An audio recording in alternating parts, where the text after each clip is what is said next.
All right, folks. You know what sucks about a Tesla? Is all the charging systems are outside when it's pouring rain. There's no hood or no shade to help you out. So that means you gotta stand out in the rain to plug it in, and then you gotta sit here for the 30 minutes or 40 minutes. Okay, that's the other thing about a Tesla. You will get soaked. There is no charging stations that are covered as far as I know. But if you guys know any, let me know if they even make it. Because otherwise, we're out here in the pouring rain, people. Pouring rain. So let's do this.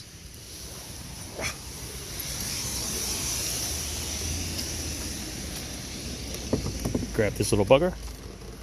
Poke it in here.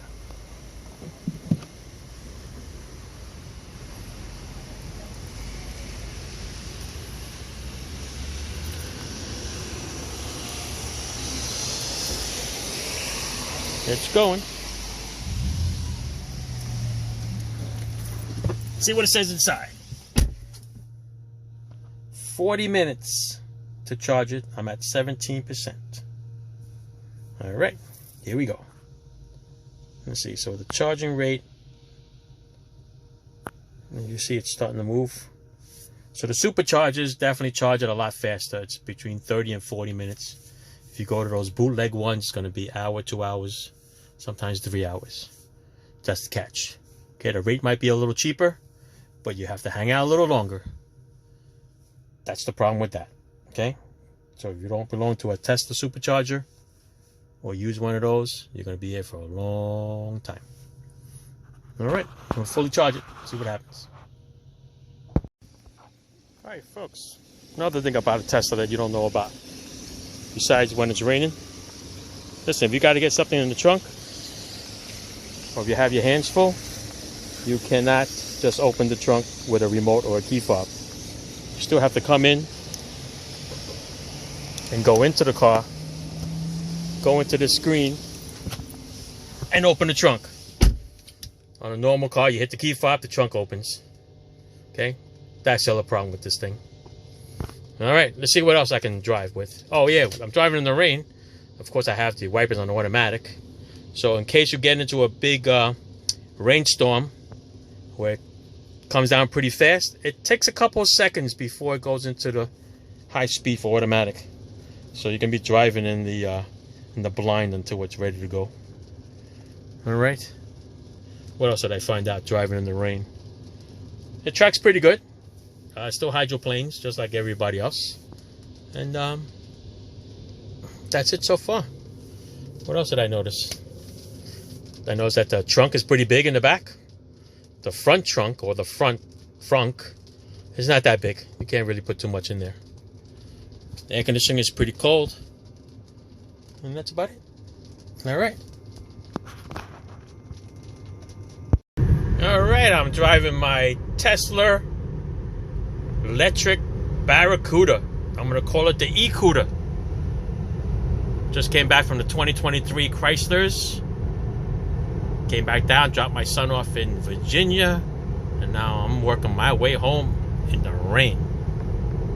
Alrighty, let's see what it's going to take. My E-Cuda. That's what I named it. Ciao. Alright, folks, so an hour into the strip. It's now 2 o'clock at 82 degrees, according to that thing. I'll tell you, with the air conditioning on, okay, from my shoulders down, I am freezing. But from my chin up, it's like as though my head is in an oven. Because of this moonroof, full moonroof, the heat intensity down to this visor, which is about by my nose, is horrible. It is giving me a headache. Tesla needs to put a shade here to cover this up. Okay, because my hair is freaking warm and it gets hotter towards your eyes and it starts to give you a headache. That's another problem with the Tesla. So unless you like your head nice and hot and warm and the rest of your body freezing, this might not be the car for you. Continue. All right, for those who think that I don't have the AC on, it's on high, okay? All the way up. And I got all the vents on. Just turn it on. Watch this.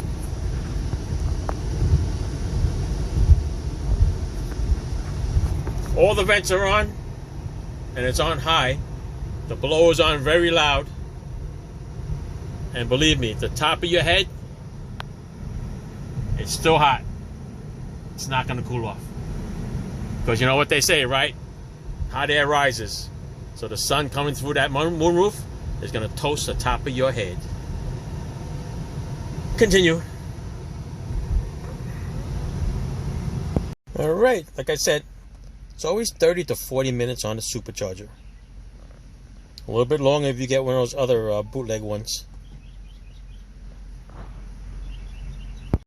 That's the first glitch I got. It said that the thing stopped charging. So I had to go out and unplug it and plug it back in. There it is. Same thing, see? Charging stopped. I don't know what's going on. Alright, let me move it over to another spot. So electric fish is hungry.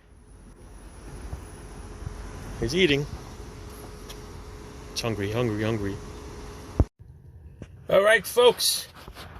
Alright, I'm going to end this video. I'm about 10-15 minutes away from home. The time now is 8:33. 8:33, so that means I start at 1 o'clock. Oh boy. 7.5 hours to get home. Crazy, right? So it's basically adding about another 2 hours. Alright?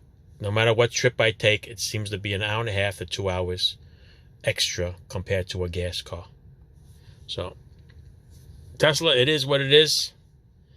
Thank you very much, my little Barracuda. Thanks for the ride, buddy. All right, that's it. Over and out. Ciao.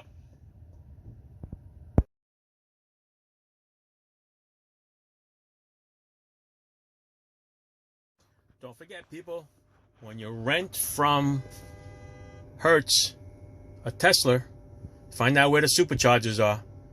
Because from where I rented this from, the closest supercharger is half an hour away. Okay? At the local Wawa. Several towns away. So that's something you have to think about. And I have to charge it back in order to return it. So I got to come out of my way half an hour, charge it back up to where they gave it to me, and then drive it all the way back, and hopefully it stays within that range. I think it was 70% is when how much they gave it to me.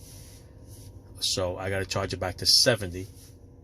But I also have to make sure that I put in enough there to get me back so that it stays at 70. So right now it's at 72, and it says 25 minutes remaining. So I'll probably bring it up to 80 maybe, or 85 by the time I get home.